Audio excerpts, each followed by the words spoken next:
Voilà. Tala grand le roi Bernard Tola dans le pamba kabo papa na ebi to zo temps fingi to si sakangisa ote. O banga te. Yo ebiti. Yo yebi.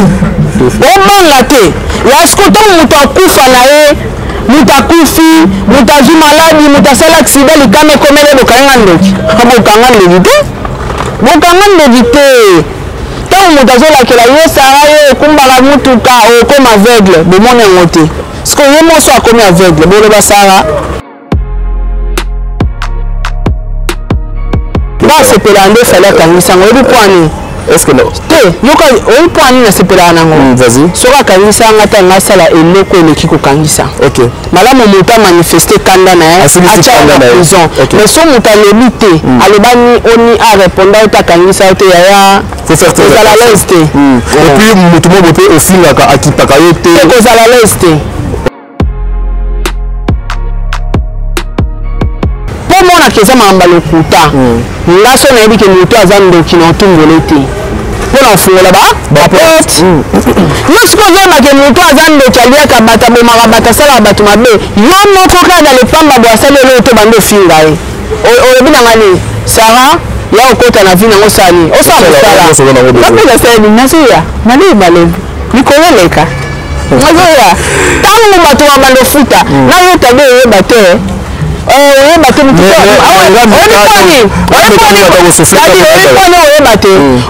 parce que ma genre bateau va finir bateau belé ce que mon temps sale ma bé pour finir bateau belé yangwana na bi oye baté. OK.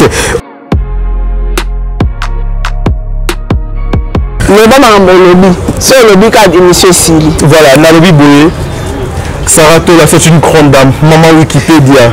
Une femme de valeur, elle a des potentiels élevés. Mais elle dit que Sarah a coquille jamais causé la bêtise. Oh, elle a clash, elle n'est plus là. Voilà pourquoi je dis non. Papa Diego a fait la choix bien. Quand monsieur avant point. La télé c'est le temps. Hein? La télé c'est le temps. Le bel temps. Mais il va passer sur minute mais le bel temps. Le message à Souka. T'as dit là on a filmé Baba Saram ça 4 émissions. T'es même pas comme il y a Blédard.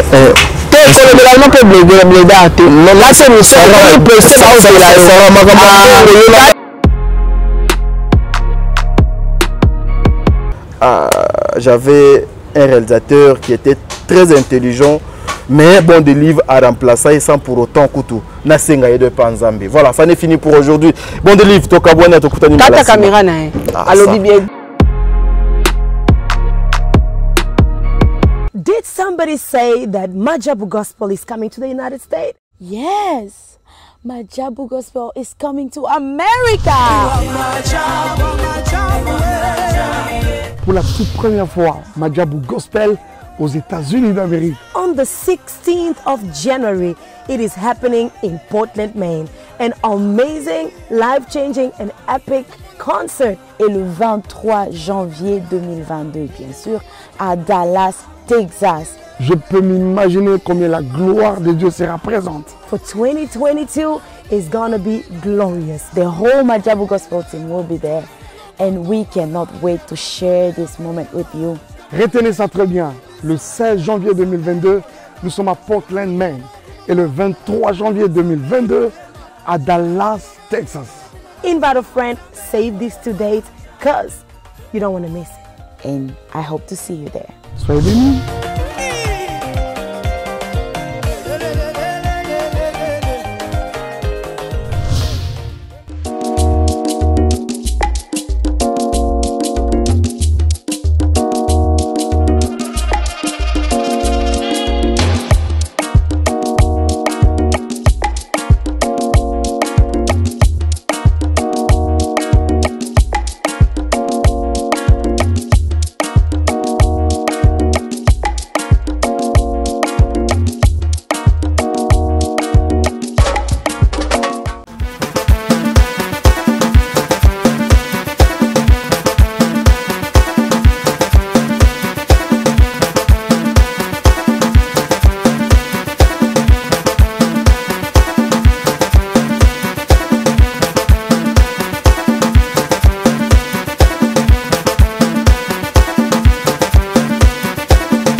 Voilà, mbote bandeko balandi ya top de télévision, bino bayebo mesana kolanda émission na bino le code de bonne conduite. Il est temps de vous informer, il est temps ya komemela bino makambo bino bolingaka mingi. Na kanisi décor ya lelo, bozo comprendre ete tozali na bureau te to kiti bongo na stade de martyr. Bisika boni kermesse ya malamu ezali bisika boni bana Kinshasa bazo kosangana ba concert ya malamu ya kafu ezo kobeta na ye kolanda Saratola awa. Tout le monde la analyse ensemble sur la disparition. Il y a des comédiens sur aussi Bamakambo Belé o Ezo entouré bande konabiso il y a des chroniqueurs na des chroniqueuses. Sarah a hésité à l'objet tenaya awa. Voilà bon délivre au koluka moyen au fond les langa caméra na bande koba mon a été je suis avec Sarah Tola tout le moyen tout ça la analyse oyo ensemble tout le un peu ko solo la to mais un peu ko zo ambiance bisika o neni ezo ko sale manandinga bon nzambe na mesana ko loba ete na jali na luka mwana pesa mwana mboka Sarah Tola maloba to bande émission na biso mukolo walelo Sarah mbote mbote ndeko tadinga lapa mbote na bande nyos tu bazolanda biso partout dans le monde kandengo utolo balelo plateau télé na to na kata stand to na kata stade de martyrs babi kermesse le plus prestigieux. Donc ils ont un prestige au Saranate. Tous a un bokasi, il y a 3 fois boss le PDG Richard Majeko ne tous a un stand oyo ba concert ba mission nyonso obino bolinga wana stade de martyrs ba robeta et surtout ngalo ce pays c'est nga pona zo pe stand awa eza sécurité. Donc au côté ça mutuka na yo directement s'il vous plaît. Ah tadi neza boyo tchenga coupé pour moi ça bengio. Pour nous être sensibles dans ma basi bon et pour y a hypocrisie dans mes non tu vas la te émission Azanani s'il vous plaît Azanani il est qui s'il vous plaît il est qui dans ce pays s'il vous plaît ah non pas non est-ce que tu es bon dans ce pays est-ce que tu déjà donc il est qui à moi si non mais c'est pas on est faible c'est dit on est faible on est faible na ba te ko za faible c'est un anglais comment on est faible comment on est faible zo lenga non comme on est dit non to bande mission biso nyoso to na ba téléphone déjà yanga peso vibrer mais moi na yamba ezate ata papa die wa benga na yamba te parce que na komela na mosala na sala ngo problème on sans esprit hein excusez-moi on changer point on changer mais yango t'as déjà changé point OK c'est bon olinga obi c'est image mondiale ça moi malamu na média ndoko hypocrite OK merci beaucoup que Dieu te pardonne merci quand ça on a besoin ya ko kanisa wana menga na bi mutu do benginga didmen yango yo beaucoup vibrer beaucoup ni baloba mingi boy ba moins sérieux ko kanisa tene ngolo ba bongo ba basi abatu ba otalo ba mona le roi o sérieux te ngolo pe pour na ko se justifier derrière caméra za na vie à mabe nazo sala pété pour que na se justifier pas na bango non ça c'est ma vie voilà bande ko kermesse za awa kermesse nga so na zwa ki stones na nga awa inauguration eza samedi oyo na invité bino nyonso boya babi boisson alcoolique nyonso ya marque ba whisky ngamona na grossiste champagne na grossiste ba whisky tout wana boyebi yo posa na stand na wana bezo somba oteka champagne oteka whisky contactenga en dehors de ça et là on a zwa ki stand a pour la sécurité donc parking eza à gogo ba ko la taper vraiment dans la parking nyoso donc sécurité pendeza na katia wa okoya ozala au cadre moto tungiso te chegete et le côté batumsu ba ka stade ba kanza ba chege donc sécurité ça ya osaranate donc soko yo koti mutuka na yo koti oza très à l'aise donc awa pendeza place mo ya se détendre chaque dimanche dans ça la ba buffet et puis buffet nangé ça moins cher au lia nyonso bo moni tono eza nsima etumba ngulu tono tono bena to tshira pona nyonso nyonso ngulu brochette donc a penda chez Sarah Tola soko eza ku place obunga na te place Sarah za est-ce que obunga donc tadi nenga za boye to sa l'émission na boye ba ke tadi nenga za boye ngana eba kite lobby o mapoto ngwa sanga Sarah tadi a utia ngabi metadi to kabona na ya ko sani ono tadi a utia wa a ozwa stand tadi moi cité tadi lamba te stand nga ozwa pas nzoka tadi ozwa la moi stand Sarah, s'il vous plaît. Sarah, est-ce que yo ba ke makambo yo ba katozala kan na itando ke ba tu ebele balanda kabiso ba tu ebele bazala awa. Siko bande ko bino fo bomi tuna tadi moi cité mwana te ka babale Sco stand tadi ozwi stand. Sarah. Nani alamba? Mais attendez. Nani ateka? Sarah, est-ce que yo yebi ke ba air morope babilo salara o bib ça rappelle de réputation na nga. Tena kosi. Non mais Delive, moi so mwana na kotia talisa caméra. Mwana ni so. Soki mwana mwasi azoya otala ya kotika awa talisela ya caméra. Siko totala solo kanga na bimisa réputation na total. Sarah Zela non. Kolo bananga te. Couper ba couper te.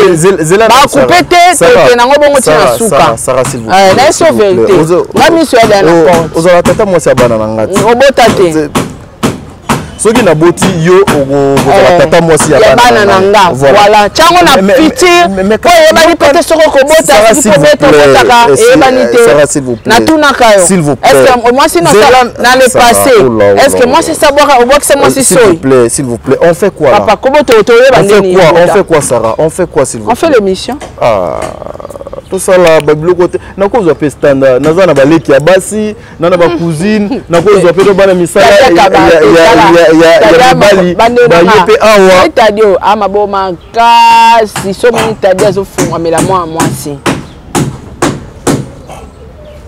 Donc ngani naza boye à part ba émission na ko sa do cop mosusu te il faut que moi sinde donc sala te yo moka so banolamba te me na ko mais na ko zo ba ngala ombato za yo yeyo omba yeyo toni koko ye wana ngaso na zui de ça mabe wapi Tony aza ye mta sala Tony mta sala mais siko Tony pe aza fait de mona mobali mais ya zui wana pona nini est-ce Tony mta sala mais akoki pe ko engager bato c'est normal Sarah te non c'est normal so moi swana kotika awa mwana mwasi azokota awa ngana za mutu abatu ngana kozala na ba master na kozala na ba collègue na kozala na ba leki na kobenga yakatala soki ko sepelisa yo mais c'est quoi Sarah voilà Sarah s'il te plaît na meka un peu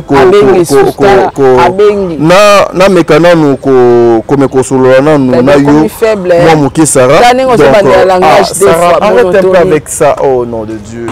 Oh my God. T'as les portes. Bon, de livre, nous allons comprendre été. Au Samboalelo. Nous allons comprendre été. Sarah, pourquoi et puis, des livres. Pourquoi t'as dit comme bureau Ernie.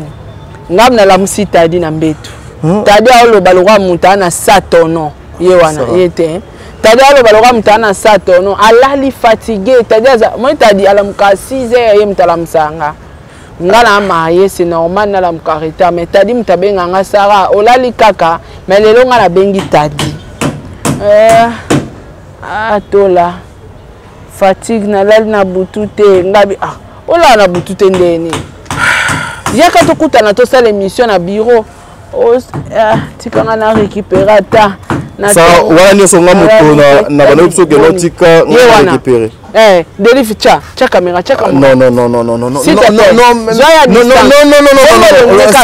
Sarah s'il vous plaît Zela s'il vous plaît mais nini Zoya nenga okota na musika bien pour moi bato bombelongi ne Zoya nenga okota nom de Dieu Sarah tu peux pas faire ça Sarah tu peux pas faire ça exactement et ça problème nini yo wana moi na ope bassin bon délivre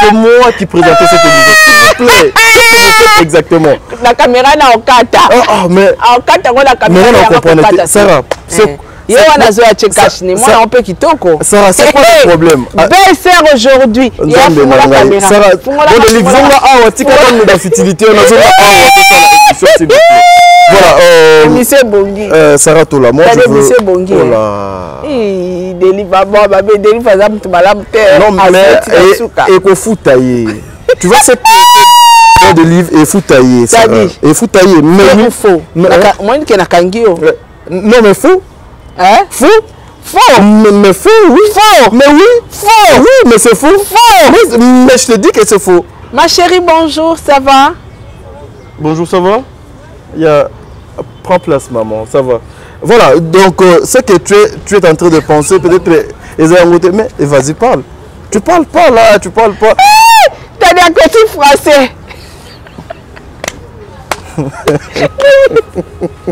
dit monsieur Chaki Zabouani t'es quelqu'un de français la moni t'es français t'es quelqu'un de français t'as dit dans ce côté na ben t'es quelqu'un voilà Sarah une petite question par rapport à ce qui s'est passé oh là t'as dit oh là Sarah, qu'est-ce qui se passe? On se peut lire. On se peut lire na Berdani. Ah, elle s'appelle Berdani. Yeah. Je salue Berdani. Big dédicace à toi Berdani, je te salue. Ça va? On se peut lire na Berdani. Diego la zawa pida belanga la ebaite. T'as de ça le surprise. Voilà, Nakanesi Boyende, on continue avec notre émission. Sarah Tola, la première question, je voudrais savoir par rapport il y a disparition. Est-ce que Mota le lobé t'a dit? Loba non, par rapport à disparition.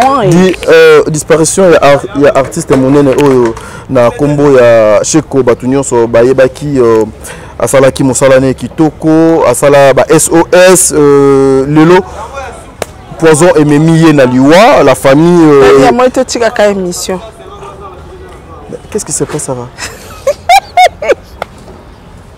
Tu continues question, Kassi. Au moins, tu es aux autres déconcentrés, Batou. Le baka yo mo komi komeni déconcentré. Ngala déconcentré olani. Oh, papa, tout ça l'émission. Zonga la pona bisoko. Moi, je suis là avec toi. Tokei Kassi. Voilà. Me répondre dans la question de disparition. Il y a artiste heureusement qui nouvelle wana d'abord de ta part au Yambela Kiangondine. Non, ça m'a choqué. Ça m'a choqué. Ce n'est pas facile, t'as dit. Kobungi ça va être cher malgré peut-être pas l'habitude à cause de la cherté. Mais dans la famille, à cause de la moi, c'est à cause de la bana. Et ça vraiment pas si. Liwa. Bokabwani ya liwe ya rapasi. Tamie to kabwana mais tout monde en attaque ya zalaka et pas zalaka. Mais ya liwe ya rapasi en tout cas choka nga peut rappeler nga ba être cher na ngamu nga o ba kufa batikanga. OK. Et ça la nga passe. Aujourd'hui ça te dit quoi? Dernièrement tozala kiawa tobetaki lisolo ya mama Kalunga o aza empoisonné, mama top ba message ezo kobima. Et lelo moko ya ba comédien akufi na OP tozo benga poison. Ça te dit quoi? Et ezo ko salona no ndenge ni Sarah. En tout cas, poison est commis excès t'as dit. Hier na saki live pona yango. Poison kala. So yoki akufi na poison mutambongo. Akufi na poison politicien. Poison y'a ba politicien ba mouvancier. Mais le poison na mutapusu akolia poison. Na moté qui mapa akolia poison ezo ki pété. Moi si moi a bassin na mapa na coin ateka mapa na e. Tellement ateka trop ana ba client ebele ba yoki le kanda ba chele poison. Donc poison ezo ki pété ateka nguba ezo ki pété. Donc, et là, quand on a mis les Congolais, et comme facile à empoisonner, mutu facile kolinga kolimisa mutu mon sous na vite. Et zo le kelanga. Et surtout na mis les star tant en général ba musicien, ba comédien, ba journaliste. Donc toko boma mutu pour un succès. Toko boma mutu pour na ba view. Toko boma mutu pour na ba abonné. Toko boma mutu pour na ba mécène. C'est très grave. Or, entre nous, Moutou Azala a un succès international. Azate à part ba mission na biso. Succès éternel pe ezala nangote. Ezala te, il y a un temps pour tout. Au cas ça succès lobinza mba roula jako tali c'est la peine de remuso tour pe comme tour atadi Donc so oza mutaketo donc oza so comme tour atadi obomi tadi comme tour awana obomi comme non, ça se passe pas comme ça. Est-ce que okoma mokili mobimba? C'est ça. Donc eso ça passe si les bandes qu'on a habitué bele bazo kufa na poison bazo tchela bango ba poison ba maladie bambasu c'est pareil n'engé pas habitué comme na bambasu ba maladie et là otowe la peso e banate pour soto bi succès toi na succès communautaire biso yebi ba go mais ba go ba yebi biso te c'est ça donc toi na succès mon communautaire ka communauté na biso de yebi biso mais pourquoi to bo melango bato bo mon koto comme international le quoi ba merci Johnson c'est que to bando coach ba to bambeli peut être kutani bwechu na bomio non. Voilà, Latola, est-ce qu'aujourd'hui la famille, la pauvre eau déjà Zananda comme Lili, na kan Kokolokuna, Bisika Morgo Bacheye, Bandekone Misusu, je vis hier, parce que na cinquantenaire place a quitté. Hier j'étais là, je vis son frère au Azaso qui maître Azo Silika Lobi, Bino Azo Lobela comédien. Botiele poison bobomiye et puis boye lelo boye matanga po boya kolela po boluka moye bo sala ndenge bo mesana go sala pendant qu'il était vivant à sala ba SOS to mona binote ko ya donc pas na biso. Est-ce que la famille là, bazali une raison, il y a koluka moyen, bazala très fâché contre ma collègue nae ya mosala, OP tozo yoka, il paraît que moto a tiré le poison pe et zaka comédie pour la moi c'est moi poto. Yango la bilo to welela. Ba diaspora. Mibali ya poto. Ba mécène à poto, basi ya poto, ba abonné. Bilo to welela ezanga tina. Moi ça on peut sauter azana milliardaire te. Au monde peut-être hasard au monde pas une femme insensée. Femme seule. Avec wifi. Les qu'on a baxelé azana sous insensé makasi. Combien de basi à poto ba détruit ba vie ya ba comédien. Combien? Pourquoi ba comédien sont sur 100% ba comédien tout ba bali ba fiakine pour ani. Ba musicien na banda kwa mabala ba musicien ba miso ba bala. So talibas na bango presque la plupart ba fiakine. Pour ani. Ba journaliste pe babali basi sakini à cause de la zaka na ba makangu na poto suka na ngo comprendre que censé azongeni moi ça Kinshasa baso ba bi valeur à mibali vous comprenez c'est pitié non mais ça veut pas dire que basi Kinshasa ne ba yebi valeur ya mibali basi Kinshasa na baso ba na poto ba basi Kinshasa le problème est que banda ba kota poto ba mzwa cerveau na bango ba kotisa ngo lokola mindele donc ba landa loi ya poto donc ba comment chosifier mibali. Mais moi aussi je connais des amis, des confrères et des collègues aussi au babala pe na poto aujourd'hui ils sont très à l'aise dans le babala. Non la majorité zanga atteint majorité baza ba insensé mais il y a des couples ils ont basi peut-être bien fait na niveau 0 ngala na basi poto belé musu ba benga ba opianga bina conseil ça faut lukambongo fisa yemoko batanta osala na te vous comprendre kanga mabongo te basi makasi baza na poto basi ba femme avertie baza né mona ba homme averti bazali mais la plupart la majorité ba insensé siko talande ko oyo ya mobala kufi ba bomi e pona mwasi ya poto mwasi ngo pe abala pe comédien wana te ba umela na bango pe et puis pour mona ba mobali na poto pe bango nde baza wana ba travailler ka koza aobima na bango mibala pe na musicien ape susu na comédien mususu aza na chroniqueur aza na bango moko te siko yo muto bomi cheko chele poison pona mwasi wana siko so on apprendre abima pe na musicien o chele pe poison abima pe na comédien mususu bano bonga batunya stu pona mwasi wa ko balaka yo to mususu aza ma c'est moi j'en profite d'un message au Sarah Aouti Kopé ça pour dire n'a rappelé bande qu'on a biso à basi à poto sincèrement et commis un peu moi mon émoko moi trop bêtise et commis moi trop. Nous avons constaté depuis un certain moment basi à poto bande qu'on a biso déjà si babala parce que la majorité les alaka ont déjà si babala ki babota ki azalaki na ndako ya libala nde makambo mingi ezo ko salema vraiment donc et pas na bango. La majorité bazala wana so soane kana mobali na ye ba discuter bazu moi problème et le quoi li bosso akolula réseaux sociaux aluka place nini fa ke nokotia ba matambe na ye pona koluka moye ba ya ba bebisa ba vie ya bana batu bozo ko détruire ba vie ya ba jeune belé na Kinshasa bozo ko détruire ba vie ya ba garçon belé ba fille belé alors ça fait pas quelque chose de bien. Oh yo ozo ko sala lelo lobby yo okobuka ngo alors ezo sala pena de loko moko ya kitoko te bozo zang ça fait confiance et pas ba ndeko ya basi oh ceux qui sont des femmes avertues et puis des hommes avertus oh Sarah doit bengaka oh à cause la ke azali na conscience azana besoin afin na ndako ya libala na ye na mobali na ye avec ce genre de choses au bino les femmes insensées bo sala ka bozo luka ko détruire pe ko bebisa ba avenir ya bandeko na biso ya mibali na bandeko na biso basi eza loko moko ya malamu parce que 90 jours et ça yo jour moko zali il y a Nzambe Saratola lorsque tu vois makamoni son ndenge et zokoleka penses-tu que demain on peut encore retrouver vraiment image moko ya malamu ya musala o ya art ya musala o ya théâtre mboka na biso si Dieu le veut hein si Dieu le veut et puis ceux qui va travailler ko changer mentalité toko mona bango sous na image ya malamu mais ceux qui matuye mo ba mutuye mo batu balingi ko changer na bango comportement c'est difficile. Voilà Sarah j'en profite dans le chapitre on a pour aller trop vite de l'autre côté nangam na biso il y a ba chroniqueur ba chroniqueuse mais cette question te concerne Sarah Tola nazo lingala tous nos questions pour un éléphant de la presse. J'avais oublié fallait na briefer avant que l'émission commence. Mais j'ai reçu beaucoup d'appels. Il y a des mamans qui m'ont appelé, il y a des papas aussi pour me demander mais comment la majorité batu ba finga Sarah ba finga ka Sarah bazwa ka ba problème ba yaka ko kimela et pas Sarah ezalaka nini ngai na comprendre na réseaux sociaux nga mo pona za succès on nazwa on a combo artiste OK nazwa on a combo Fali n'est-ce pas pourquoi pas pe batu musu pe bazwa na combo na nga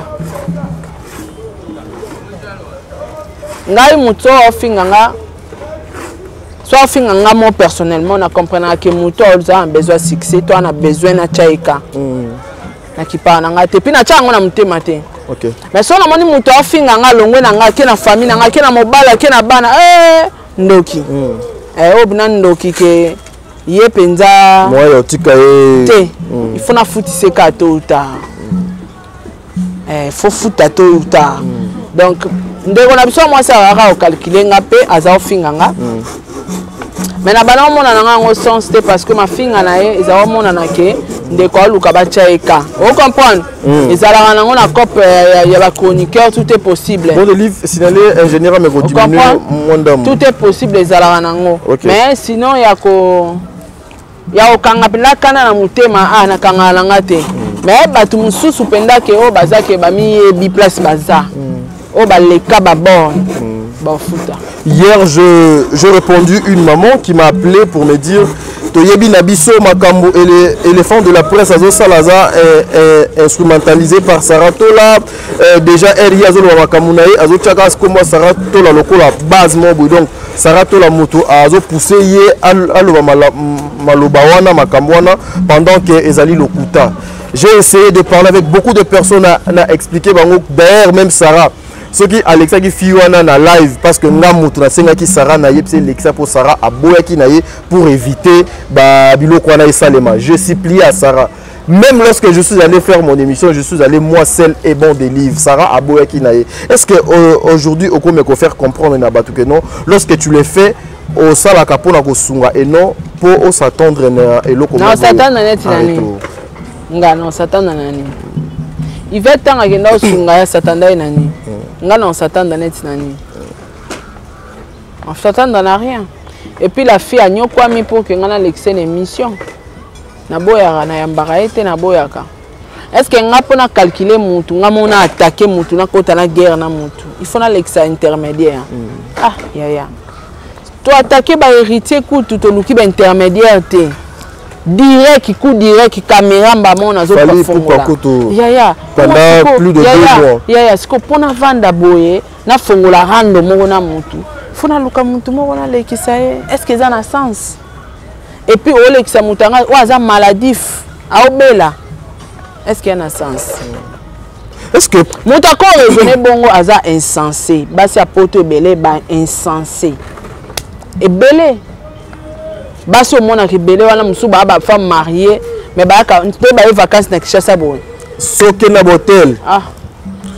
Aza mobala musicien. Et puis ba ka sonité so tali ba génération belé abandaka na ba papa chéri. Abandaka na ba wera. Atiki wera comme na ba misia wera. Atiki ba misia wera. Donc azo kita kaka. Luka nini? Il cherche quoi? Pour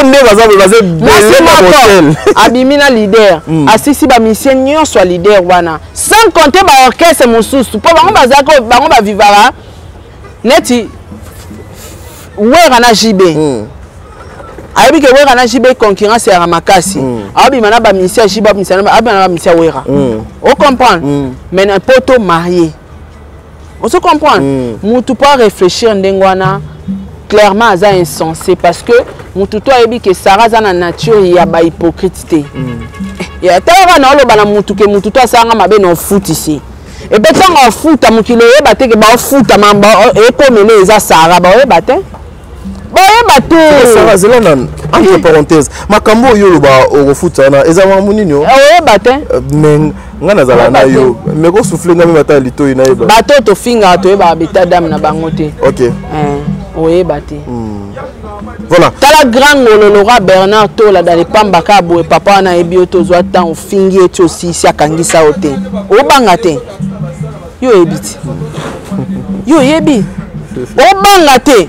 Ya skoto mutu akufa na ye, mutu akufi, mutu azu maladi, mutu asala accident likame komele bokanga ndoki. Bokanga ndoki te. bokanga ndoki te tango moto azolakela yo Sarah yo okumbaka mutuka okoma aveugle bomoni yango te siko ye moso akomi aveugle boloba Sarah Sarah te ngala lobango mutu tu o asalanga mabe o azana raison te na maboko nzamba okotelo te ofuta toyebani betadam te mais bofuta po atoza ndoki so za na raison nzamba opeso raison voilà. Donc ngande nazaka ndoki boy so na raison na ngabo ba nzamba opianga ngo et puis ezala rare ndoki amikumisa kenga na tenga amikumisa nanga ezala nini podo bangisa batu ko bangisa te oh yo bangisa ndeni po so lobi na mutu andoki aboy tami ndimani oza no ndoki oui nasa ndoki yanga tiki ndoki nanga ese na pesi mutu po mona keza mamba lokuta ngaso na yebi ke mutu aza ndoki na otumbole te po na fungola ba porte yo siko zo ba ke mutu aza ndoki aliaka bata bomaka bata sala batu mabe yo moko ka dans le pamba bo asalelo to bando finga e o bina ngani Sarah ya okota na vina ngo sani o sa musala ngapela sani nazoya male mikoleleka nazoya tangu batu ba bando futa na yo tadi o bate oye bate mutu oye bate parce que ba genre ba bato ngo ba finga bato ebele siko mutu osalo mabe oye bate pour fingi bato ebele yango wana na bi oye bate. OK, aujourd'hui au commis d'honneur de leçons parce que na s'il vous plaît laisse-moi finir avec ma question s'il vous plaît. Là c'est pelande fallait kangisa ngo ebi poani. Est-ce que non? Te yoka oyi poani na sepela nango. Vas-y. Soka kangisa ngata ngasala eloko eleki ko kangisa. OK. Malamu muta manifester kanda na acha na prison. Mais so muta lobité alobani oni a répondre au kangisa au te yaya. Faut faire très attention. Et puis mutumo bopé au finga ka akipaka yo te. Te kozala leste. OK. Faut faire très attention. Obi bilo wa calculer te. Vous avez raison. Ouais. Question d'anga ezala ki pona koyeba. Aujourd'hui au commis le donneur de leçons. Zela non Sarah, je vais pas finir avec ma question. Yango to potanara. Laisse-moi finir d'abord avec mes idées. Laisse-moi finir avec mes idées.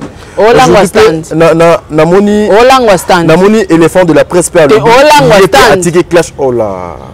Yépe atike clash. Yo ozalaki ya liboso. Namoni yépe lobby so nzamba sale grâce à lui. Ah kozonga lisusu wana. Et qu'il y a un problème spirituel. Moi nga maladie. Et ça un problème spirituel. Oh ya eba kita mona kazo loba. Mais mutu wana ta muso choka ki ma finga wana abwakele maladi. OK. Yango wana pe bino bato finga abatu. Finga na yo gagner oh pomba. Moni jour obando futa atanzamba okote lote. Poto lukameto kabwana bon de livre déjà a comment on a donné des leçons parce que nga pe na sala batu mabe. OK. Mais ce que bien ngani. Na ki mambango. Pour au sale loko babengi pardon. OK. C'est une puissance qui libère. Ata belé tozonga na bango ba master te tozalande tozala te to sekate mais na conscience na yebi que Sarah chokanga asenganga pardon. Donc ça ka démarche moko mabe pas futi sanga aseni atiki pona mikiti saki. OK. Donc ngala ngamu nanga na donner des leçons te mais malamu na luka batutu o na yebi ke na sala bango mabe na yebi ke nzamba ko kotela ngate na likambo yo ponga na sala mabe ya na raison na mikiti sa elongoli ki sarate. Merci beaucoup. Dernière question bon de livre s'il vous plaît 5 ouais merci 3 minutes nazo kabona na Sarah. Aujourd'hui Nasali constamment boye Sarah Tola Yvette Kalombo ba manike bandeko nyonso toyebi bana succès bana mopepe ba ken piana s'il vous plaît Sarah parmi les influenceurs on a influenceurs bon voilà Sarah Tola influenceuse na pesio po eza bongo mama Wikipédia na bakisi voilà. Apparemment, lorsque moko na bino a un problème, bokendaka ko apporter soutien à bino total et pas ya moto wana parce que preuve, je m'attendais pas que munde ko na moi si a soutien na yo, a soutien ya Manike, a soutien ya Yvette Kalombo bato yé a finga makas, mais contrairement Azoko déplorer comportement parce qu'il y avait des choses où moi j'avais refusé à l'obango na caméra té. Azoko déplorer comportement ya ndeko oyo ndeko nanga ma sœur Karine Mokonzi obango bayaka ko défendre na baitando ike. Ezalaka di à quoi? Etalingate. Si ça une émission. Le dernier mot pour Sarah. Non, ça là ça ne me concerne pas. Le dernier mot. Il y a important soutien envers et je me limite par là. La relation na bango, je sais pas, voilà, le dernier mot pour cette émission, pour toi, et puis construit. C'est ça? Instruit. Blédard? Instruit. Blédard instruit. Dernier mot, et puis pour toi, du solo, il y a Blédard instruit. Le lot de j'ai dit depuis lundi, on a habité sur le commun pour tout le commun. Au 4e émission avant point. La télé, c'est le temps. Hein? La télé, c'est le temps. Le bel temps. Mais Moutou, Beli va passer au minute, mais le bel temps. Obi message à Souka. T'as dit que on a filmé au thé. Baba qui s'en 4 émissions. Mais pour le Macambo, il y a Blédard. T'es que non peut Blédard. Non, 4 émissions. On pressé par Sarah Macambo. T'as dit t'as dit aussi la la télévision. 4 émissions. J'en profite pour dire un grand merci à maman Bijou Ketani, un grand merci à maman Zozo, la femme de papa Noël Zinga, un grand merci à maman Deborah Lubanda, qui est Calgary, bande cognon sur Bozolanda, émission Obisi Kezouami Bino, Tadinga là, vous aime beaucoup. Téléphone. Les abonnés à Top Media Télévision. On a réseaux sociaux. Nzamba Linga Bino Mingi. Oui, baté. Fifi Là, on a bois quand on a réseaux sociaux. Là, on a stand de réseaux. On se perd on se perd bana yebotaraté au bana qui t'a dit que on se perd en merci. Voilà. Comment tu as le monde qui t'a dit que na botaraté pour mutaza. Tanga za ki to za ko lo babongo. Mutuango aza wapi yo Sarah? Yo wangala kia. Mais aza wapi mutuango kasi? Aza wapi? Na senga caméra baluka. Voilà, bon de livre, ça n'est fini pour aujourd'hui, mesdames, mesdemoiselles, et messieurs. Kermesse Awa. C'est-à-dire, bon de livre pour aujourd'hui, ambiance à Makambo et les autres. Qui n'a pas justement après, voilà, t'as dit Galapa. Le vieux collègue Kalelo. Ligne avec s'il vous plaît. Nana continue dans sa télé-réalité, batunyo sobana si ma caméra bazo monana. Mais Sarah, et ça nini caméra yanga bon de livre chaîne yanga bon de livre kata zela nan caméra yanga caméra nanga yo nanga to zela caméra nanga yo waza ya sika aotalanga caméra sika trepé kitoko yo trepé za yanga ozaka na trepé te caméra ya yo na micro ekufa na bien de lenso oyanga to ya police ne kufa Zambi wani yaye ok tu as le baka humiliation kata caméra na yanga tika quelle humiliation na ça na stand te nazo balusa na caméra nazo filmer ba yo na bambabola na nazo somba yo na episode de l'homme Sarah nazo filmer ba ko ba kit nazo filmer yo episode de l'homme Sarah Sarah pousse na maman na episode de l'homme c'est très important Sarah yo kate Sarah yo kana episode de l'homme tata moi ça te na tata moi ça bana yo botaka te tali no mwana ngukasi wa mwana ona yo kelo mawa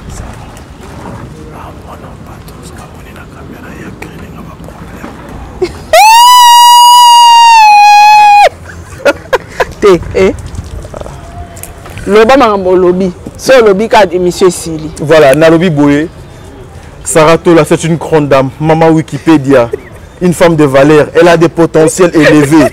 Nayebi que Sarah a coquille jamais causé une buzz, une bêtise, oh elle a clash, elle me poule là. Voilà pourquoi je dis non. Papa Diego, à ça la choix bien. Tu sais dans la vie, il faut avoir une bonne femme. Il faut avoir une bonne femme. Celui qui trouve une bonne femme trouve le bonheur. Papa Diego a trouvé bonheur et pas Sarah. Et puis Sarah n'est pas le genre ya basi c'est-à-dire au moni ezana bande ko na biso belé lelo bazana ba hôtel na banini bazo sa mosala bayaki ko sala et puis maman à la fin yo ko gagner nini j'avais un réalisateur qui était très intelligent mais bon de livre à remplacer sans pour autant couteau na senga de panzambe. Voilà, ça n'est fini pour aujourd'hui. Bon de livre to kabwana to kutani la caméra na allo bibiété Sarah sikoyo caméra na émission Sarah belo jonyo son atie vraiment émission silite hein émission silite te kasi nga émission ici là le kakasi corrompre nga bon te lito ite o baluka na sima caméra nana go pesa ngata 500 libanda caméra te 500 te na pesa Sarah t'as dit 500 Berdani tu peux avoir 1000 francs avec toi maman nana go pesa nga 1000 francs na luka moyen bon ou bien omoni air Patrick azotini la biso mbongo na ko kata 5000 francs na pêche. Ok. Bon, mbongo ane ya so yé pena ekomika na makoko. Te lo bamba moko. Non ka to lo $5 kasi. Ok. C'est que hier à côté na combien 1 million Sarah ataï $10 na kati ba kati émission. Même Nzambe a 10%. $10 na kati émission. Ah. Non, on peut ça. OK. Merci. Tokabonia. Allez bye.